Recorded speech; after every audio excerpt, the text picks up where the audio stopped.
کہا کہ ختم نبوت کا کوئی منکر اور اللہ کے نبی صلی اللہ علیہ وسلم کے اس اعزاز پہ کوئی ڈاکہ ڈالنے والا کوئی اعتراض کرے تو رسول اللہ کی محبت کا معیار یہ ہونا چاہیے، آقا کائنات کی ختم نبوت کی پاسداری اور اس کے دفاع کے لیے ہمارے پاس اتنا تو علم ہو کہ جس آقا پہ ہم جان دیتے ہیں ان کی ناموس کی بھی حفاظت کے لیے ہم دلائل کے ساتھ بات کر سکیں۔ تو تمام کھڑے احباب سے بھی گزارش ہے کہ وہ تشریف رکھیں جہاں جگہ ملتی ہے، اور تمام احباب توجہ کے ساتھ ان کی گفتگو سنیں۔ السلام علیکم ورحمۃ اللہ وبرکاتہ۔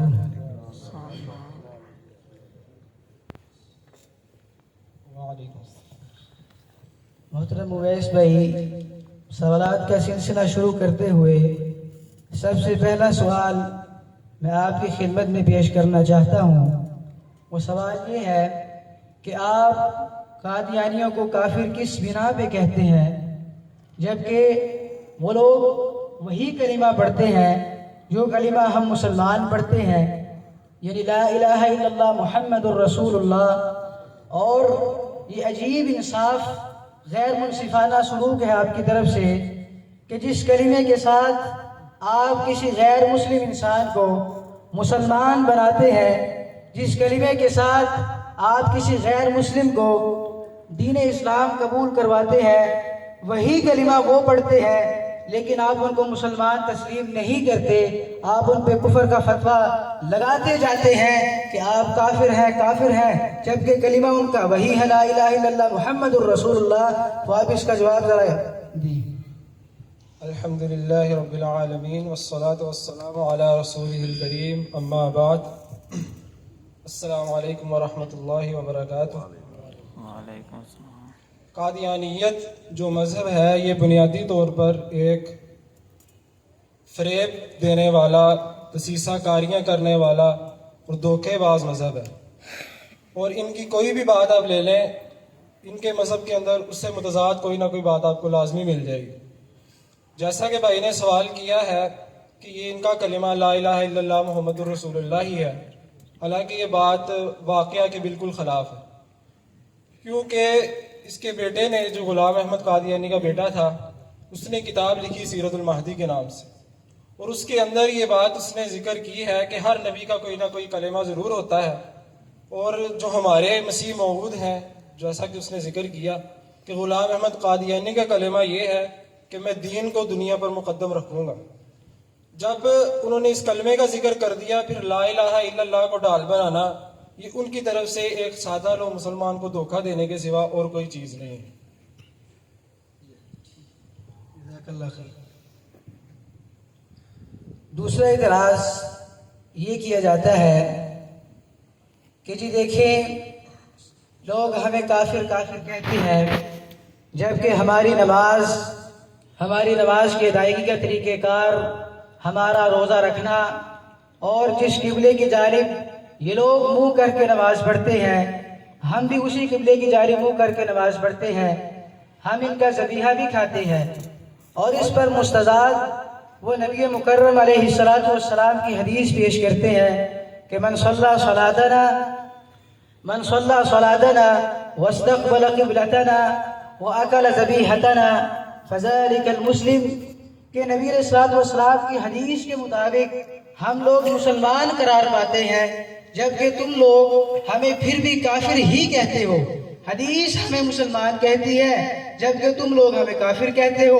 تم حدیث کو مانتے نہیں ہو، حدیث کے انکاری ہو، جبکہ نام تمہارا اہل الحدیث ہے۔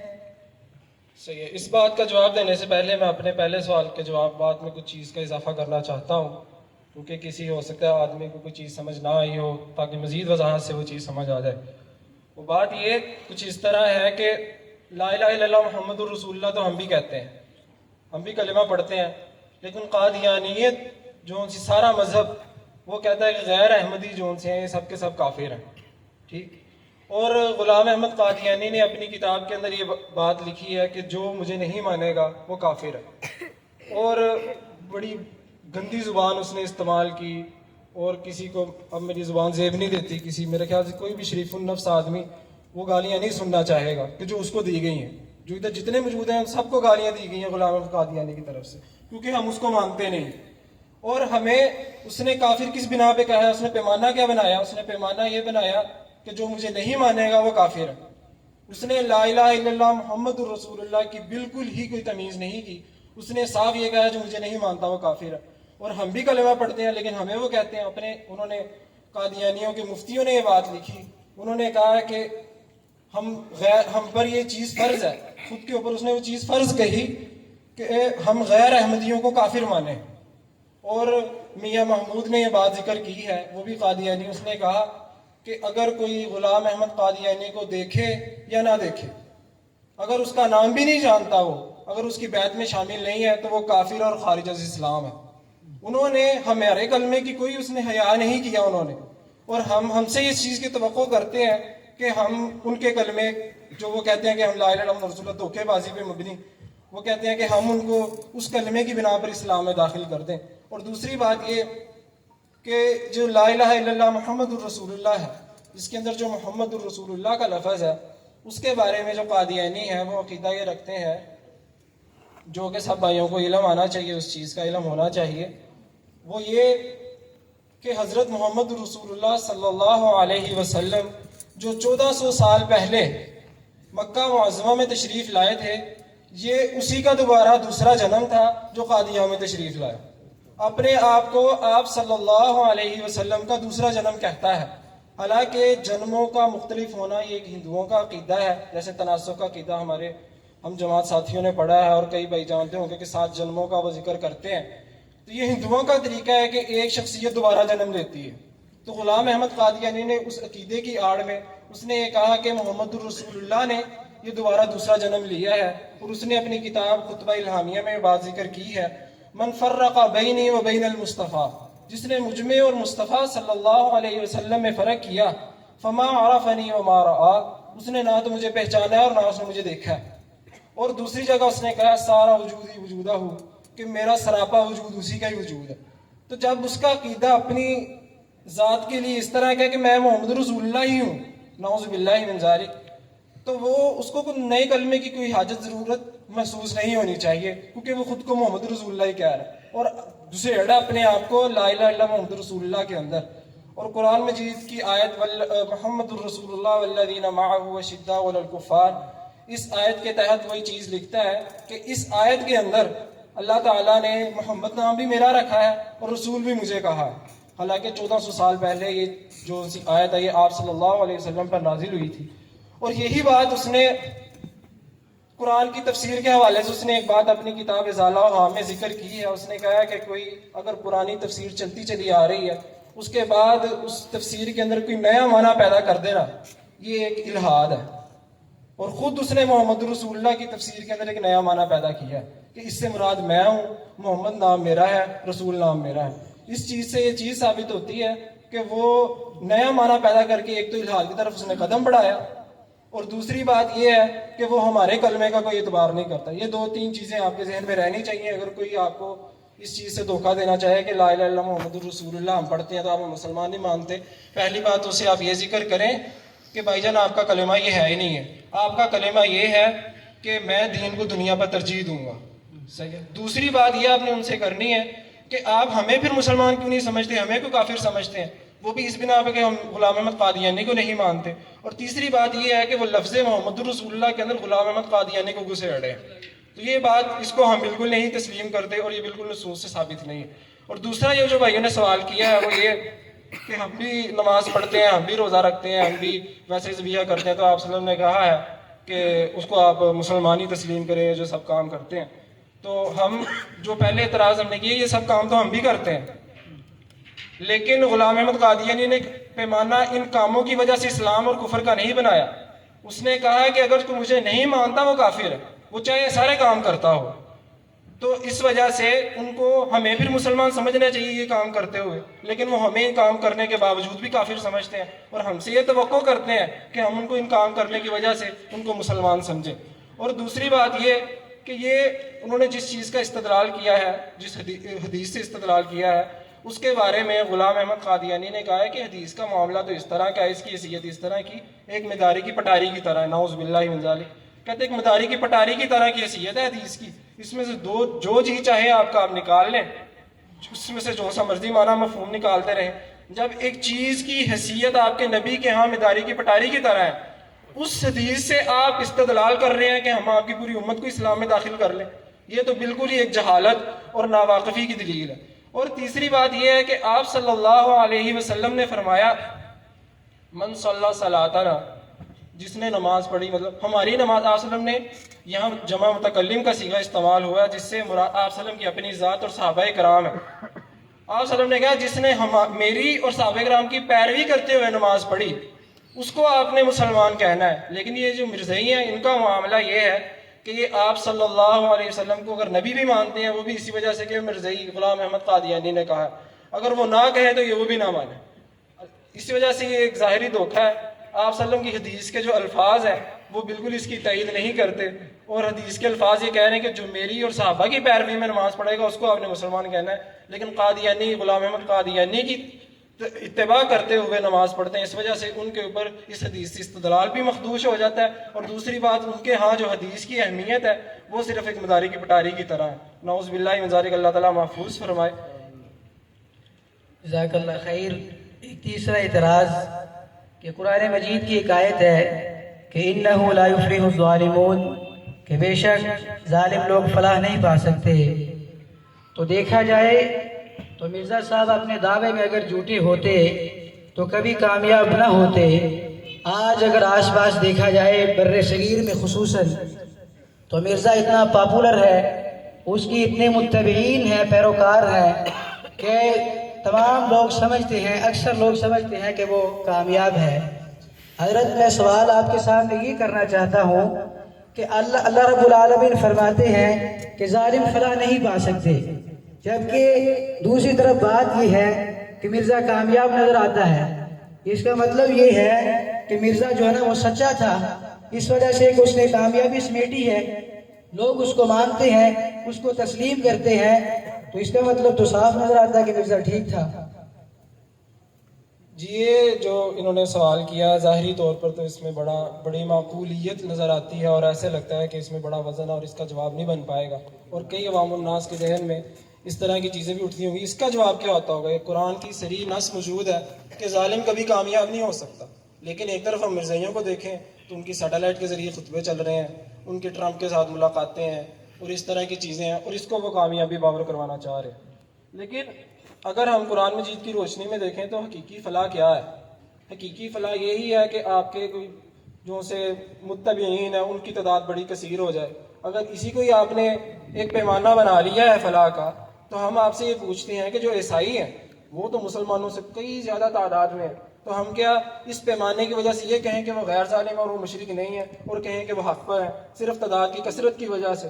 اور دوسری بات یہ کہ آپ دیکھیں جتنے بھی عیسائی اور یہودی ہیں ان کے پاس مادیت کے بڑے وسائل ہیں، سائنس میں ان کی بڑی ترقی ہے، ہر معاملے میں وہ تقریباً دنیاوی معاملے میں وہ ہم سے آگے ہیں، تو کیا ہم ان کی تعداد کی وجہ سے صرف یہ کہتے ہیں کہ جناب وہ فلاح پا گیا، وہ کامیاب ہو گیا، وہ ظالم نہیں ہے، اس وجہ سے وہ حق پر ہو گیا؟ اگر اسی چیز کو آپ نے پیمانہ بنانا ہے تو پھر عیسائیوں کی تعداد مسلمانوں سے زیادہ ہے، اور اس وقت سب سے جو تیزی میں بڑھ رہا ہے وہ الحاد کا فتنہ بڑھ رہا ہے، تو ہم کیا کہیں کہ الحاد والے کامیاب ہو رہے ہیں اور وہ ظالم نہیں ہے؟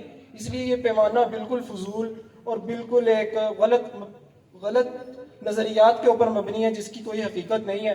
اگر ہم نے اس چیز کو مان لیں کہ یہ چیز اس طرح ہے تو پھر اس طرح ہمیں کئی گمراہ فرقے مل جائیں گے جو بڑی تیزی سے اس ٹائم پھیل رہے ہیں۔ مرزا جہلمی کو لے لیں، صحابہ کرام کے خلاف وہ دشنام ترازی کرتا ہے، سب و شتم کرتا ہے، اور کبھی کسی قسم کی باتیں کرتا ہے، نئے نویلے مسئلے بتاتا ہے، تو ہم کہیں کہ جناب اس کے بڑے سبسکرائبر ہیں اس وجہ سے ہم اسی کو مانیں، اور وہ ظالم نہیں ہے، وہ کامیاب ہے، تو یہ بالکل فضول بات۔ اور دوسری بات یہاں پہ جو کامیابی سے مراد ہے آخرت کی کامیابی۔ اصل کامیابی ہے ہی وہ کہ آپ اصل میں جنت میں چلے جائیں۔ دنیا میں تو آپ صلی اللہ علیہ وسلم بھی جو ان سے ہے وہ انہوں نے فقر و فاقہ کی زندگی مطلب بسر کی ہے، انہوں نے اتنی زیادہ بادشاہی نہیں انہوں نے لی، اور اس طرح اگر ہم دیکھیں تو آپ صلی اللہ علیہ وسلم اصل کامیابی کیا ہے کہ ان کو آخرت میں جنت کے درجات مل رہے ہیں۔ اور دوسری بات یہ ہے کہ اگر اس چیز کو دیکھا جائے تو حضرت نوح علیہ السلام نے کتنے 100 سال انہوں نے دین کی تبلیغ کی، اس کے باوجود ان کے متبعین کتنے تھے؟ چند۔ چند متبعین کے سوا کچھ نہیں تھے. تو ان کے برعکس جو مشرکین تھے اور ظالم لوگ تھے وہ بہت زیادہ تعداد میں تھے. تو کیا ہم اس چیز کو پیمانہ بنا کے یہ کہیں کہ وہ جو مشرکین تھے وہ غیر ظالم تھے اور وہ فلاح پا گئے وہ ٹھیک ہے؟ یہ بات بالکل ہی غلط ہے. اور دوسری جگہ مرزا قادیانی نے خود یہ بات لکھی ہے. اس نے کہا ہے کہ جب آپ صلی اللہ علیہ وسلم کی وفات ہوئی, اس کے بعد حضرت ابوبکر کا جب عہد حکومت تھا رضی اللہ عنہ, تو مرتد جو لوگ تھے زکوٰۃ کا انکار کرنے والے, ان کی تعداد صحابہ کرام سے بڑھ گئی تھی. وہ فتنہ اس قدر پھیلا کہ صحابہ سے تعداد ان کی بڑھ گئی. تو کیا اب ہم ان کو یہ کہیں کہ مرتد جو سے تعداد کی زیادہ ہونے کی وجہ سے وہ کامیاب ہیں اور وہ فلاح پا گئے ہیں, وہ ظالم نہیں ہے, اور صحابہ کرام کو نعوذ باللہ اس کے مخالف کہیں؟ یہ بات بالکل فضول ہے اور اس سوال کی جو بنیاد ہے اس کی کوئی حقیقت نہیں ہے. آپ لوگ قرآن مجید کی سورہ احزاب کی آیت ما کان محمد ابا احد من رجالکم ولکن رسول اللہ وخاتم النبیین, یہاں پہ خاتم النبیین کا معنی آخری نبی کرتے ہیں کہ پیارے پیغمبر علیہ الصلوۃ والسلام ختم نبوت کا سہرہ رب ذوالجلال ان کے سر پر سجایا تھا, وہ خاتم النبیین ہے. جبکہ اس کے برعکس آپ نزول مسیح کا عقیدہ بھی جو ہے نا وہ ساتھ رکھتے ہیں. اگر نبی علیہ الصلوۃ والسلام کو ختم نبوت کا خاتم النبیین مانا جائے تو نزول مسیح کا عقیدہ تو غلط قرار پاتا ہے, کیونکہ عیسیٰ علیہ الصلوۃ والسلام نبی علیہ الصلوۃ والسلام کے بعد آ رہے ہیں. آپ کہتے ہیں کہ محمد الرسول اللہ صلی اللہ علیہ وسلم خاتم النبیین ہے, جبکہ ظاہری صورت میں پتہ یہ چلتا ہے کہ نبی علیہ الصلوۃ والسلام کے بعد عیسیٰ آئیں گے, لہذا آخریت تو عیسیٰ کے واسطے ثابت ہوتی ہے علیہ الصلوۃ والسلام کے لیے. تو آپ کس اینگل سے, آپ کس صورت میں, کس بنیاد پہ نبی علیہ الصلوۃ والسلام کو خاتم النبیین ہی تسلیم کرتے ہیں؟ یہ سوال شاید کسی جاہل قادیانی کا ہو سکتا ہے. کوئی جانتا بوجھتا جو قادیانی ہے اس کو اس چیز کا پتہ ہے کہ ہمارا عقیدہ جو ختم نبوت کے بارے میں ہے وہ کیا ہے. وہ صرف ہماری بات کے اوپر توجہ نہیں دے سکا. ہمارا عقیدہ یہ ہے کہ آپ صلی اللہ علیہ وسلم کے بعد کسی کو نبوت ملے گی نہیں. یہ نہیں کہ کوئی نبی نہیں آئے گا, یہ ہے کہ کوئی نبوت کسی شخص کو نہیں مل سکتی. جیسے غلام احمد قادیانی نے دعویٰ کیا ہے کہ مجھے نبوت جون سی ہے وہ آپ صلی اللہ علیہ وسلم کے بعد آیا, اور اس نے کہا مجھے نبوت ملی ہے. یہاں تو وہ کچھ اس طرح کی بات کرتا کہ مجھے نبوت پہلے کی مل گئی ہے, مظاہر ابو ہوں, تو پھر الگ بات تھی, اس کے جوابات مختلف ہوتے.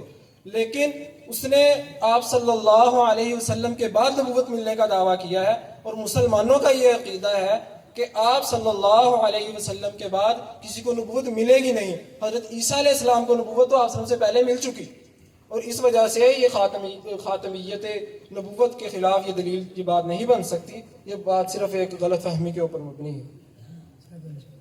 قرآن مجید کی آیت ہے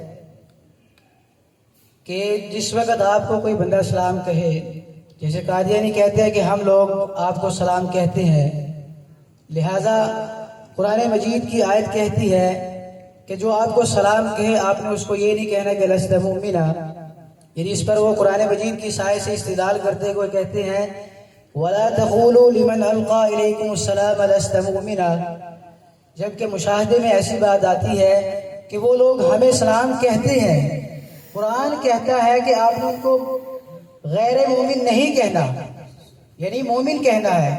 جبکہ مشاہدے میں بات یہ ہے کہ وہ جب ہمیں سلام کہتے ہیں ہم ان کو کافر کافر کافر کہتے ہیں. ہم قرآن مجید کی تو مانتے ہی نہیں ہیں. جی یہ سوال انہوں نے کیا, جیسا کہ بڑا اہم سوال ہے یہ, اس حوالے سے کہ یہ عام بندے کے ذہن میں بڑی چیز یہ اپیل کرتی ہے کہ ایک جگہ قرآن میں صاف بات واضح ہے کہ کوئی سلام کرے تو آپ نے اس کو یہ نہیں کہنا کہ تو مومن نہیں ہے. دیکھیں اگر دیکھا جائے تو اگر ہم رستے میں جاتے ہیں تو رستے میں جو صفائیاں کرنے والے اسائل حضرات ہوتے ہیں وہ بھی بعض اوقات کہتے ہیں السلام علیکم حاجی صاحب, السلام علیکم حاجی صاحب. کیا ہم کہتے ہیں کہ بھائی تم اسلام میں داخل ہو گئے ہو صرف ان کے السلام علیکم کہنے کی وجہ سے؟ صرف کسی کے السلام علیکم کہہ دینا ہی اس کے اسلام کے لیے کیا کافی ہو سکتا ہے؟ یہ بات بالکل غلط ہے. اور دوسری بات یہ ہے کہ جب جو اہل حدیثوں کے بہت بڑے عالم جو مرزا قادیانی کے عہد میں ہوئے ہیں, محمد حسین بٹالوی رحمہ اللہ تعالی, تو جب انہوں نے اس کے خلاف فتویٰ کفر صادر کیا تھا, سارے علماء کا متفقہ فتویٰ انہوں نے صادر کیا, تو اس کو غلام احمد قادیانی کی طرف بھجوایا, تو اس نے جواب میں جو السلام علیکم نہیں کہا, اس نے کہا سلام علی عبادہ الذین اصطفیٰ, اور آگے اس نے اس چیز کی جو علت بیان کی، وجہ بیان کی، اس نے علت اور وجہ یہ بیان کی ہے کہ آپ نے اب میرے اوپر کفر کا فتویٰ صادر کر دیا ہے، اب ہم دونوں میں سے کوئی ایک کافر ہے، اس وجہ سے میں آپ سے اب السلام علیکم نہیں کر سکتا. صحیح ہے. تو اگر اس نبی کے نمونے کو دیکھا جائے، ان کے نبی کا نمونہ کیا ہے کہ کافر کو السلام علیکم نہیں کہنا، یعنی کہ محمد حسین بٹالوی اس کے نزدیک تو کافر تھا، تو اس نے کہہ دیا کہ میں آپ کو اس وجہ سے السلام علیکم نہیں کہہ سکتا کیونکہ اب میرے نزدیک آپ کافر ہو چکے ہیں. تو اب ان کے متبعین جو سے امتی ہیں ان کا ہمیں السلام علیکم کہنا، ایک تو ان کے اپنے نبی کے ساتھ ہی مخالفت ہے، اور یہ پہلی امت ہے جو اپنے نبی سے اختلاف کرے گی، اور دوسری بات یہ ایک منافقت پر مبنی ہے کہ ہمیں جھانسا دیا جا رہا ہے کہ آپ کو ہم السلام علیکم کہہ رہے ہیں تاکہ آپ بھی ہمیں مسلمان سمجھنا شروع کر دیں اور ہمیں آپ اپنے آپ میں شامل کر لیں. یہ جو بھائی نے اس لیے سارے سوالات کیے ہیں، ان سب سے یہ چیز سمجھ آتی ہے کہ یہ وہ جو سوالات کرتے ہیں وہ ایک بالکل بدیہی ان کے جوابات ہیں عام. اگر صحیح طریقے سے کوئی بندہ شریعت کے اوپر غور و فکر کرتا ہے اس کو اس کے جوابات سمجھ آ جاتے ہیں، اور جو علماء سے رابطے میں رہتا ہے اس کو سمجھ آ جاتے ہیں. لیکن جو بالکل ایک دو ان کی مسجد بنا کے بالکل الگ جا کے بیٹھ جائے گا اس کو ان چیزوں کی سمجھ نہیں آئے گا اور ان کے جال میں اور ان کے جھانسے میں پھنس جائے گا. اللہ تعالی ہم سب کو سن کر عمل کرنے کی توفیق عطا فرمائے اور اللہ تعالی ہم سب کو راہ راست پر رکھے. آمین. السلام علیکم ورحمۃ اللہ وبرکاتہ.